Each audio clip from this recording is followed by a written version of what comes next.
Hi shoppers, today I wanted to unbox for you some blush that I ordered through Macy's. It's Lancome's blush.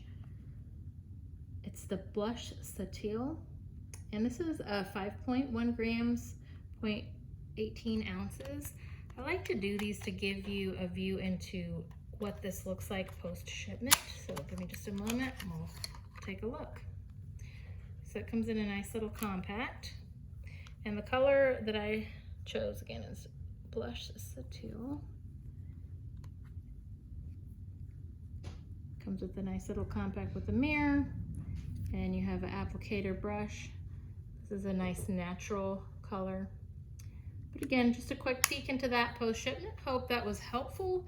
If you're interested in purchasing one of these, I'll go ahead and put the link in the description. Thanks for watching.